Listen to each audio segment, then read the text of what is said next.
ಕಪ್ಪು ಎನ್ನಲಿ ಬೇಡವೋ ಶ್ರೀಹರಿಯನು ಕಪ್ಪು ಎನ್ನಲಿ ಬೇಡವೋ ಎಂದು ಕಪ್ಪಿಗೆ ಇರುವ ವಿಶೇಷ ಸ್ಥಾನಮಾನಗಳನ್ನು ಶ್ರೀ ಪುರಂದರದಾಸರು ವಿಶೇಷವಾಗಿ ಹೇಳಿದ್ದಾರೆ ಸ್ನೇಹಿತರೆ.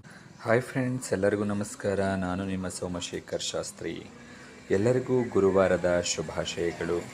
ಪೂಜ್ಯಾಯ ರಾಘವೇಂದ್ರಾಯ ಸತ್ಯಧರ್ಮರಥಾಯ ಚ ಭಜತಾಂ ಕಲ್ಪವೃಕ್ಷಾಯ ನಮತಾಂ ಕಾಮಧೇನವೇ ನಮೋ ನಮಃ.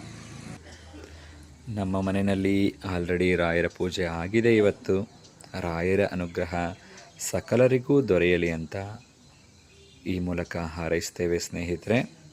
ತೂಗಿರೆ ರಾಯರ, ತೂಗಿರೆ ಗುರುಗಳ, ತೂಗಿರೆ ಯತಿಕುಲ ತಿಲಕರ, ತೂಗಿರೆ ಗುರುರಾಘವೇಂದ್ರರ.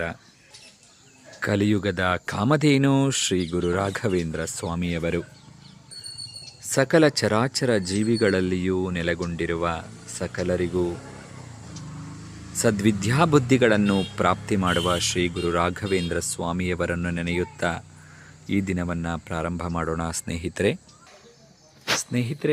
ಪ್ರಕೃತಿಯ ವರ್ಣನೆ ಒಂದು ವಿಶೇಷ.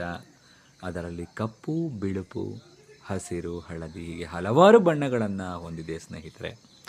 ಆದರೆ ಕಪ್ಪಿಗೆ ಇರುವ ಸ್ಥಾನ ಮತ್ತು ಬಿಳಿಗೆ ಇರುವ ಸ್ಥಾನ ತನ್ನದೇ ಆದಂತಹ ವೈಶಿಷ್ಟ್ಯವನ್ನು ಒಳಗೊಂಡಿದೆ. ಅದಕ್ಕೆ ನೋಡಿ ಹಿರಿಯರು ಹೇಳ್ತಾರೆ, ಕಾರ್ಮೋಡವು ಕಪ್ಪು, ಕಾಳಿಂಗ ನದಿಯು ಕಪ್ಪು, ಕಾಮಿನಿಯರ ಕರಿಮಣಿಸರವು ಕಪ್ಪು, ಮೂರು ಲೋಕವ ಪೊರೆವ ನಮ್ಮ ಪುರಂದರ ವಿಠಲನ ಮೂರುತಿಯು ಕಪ್ಪು. ಕಪ್ಪು ಎನ್ನಲಿ ಬೇಡವೋ ಶ್ರೀಹರಿಯನು ಕಪ್ಪು ಎನ್ನಲಿ ಬೇಡವೋ ಎಂದು ಕಪ್ಪಿಗೆ ಇರುವ ವಿಶೇಷ ಸ್ಥಾನಮಾನಗಳನ್ನು ಶ್ರೀ ಪುರಂದರದಾಸರು ವಿಶೇಷವಾಗಿ ಹೇಳಿದ್ದಾರೆ ಸ್ನೇಹಿತರೆ.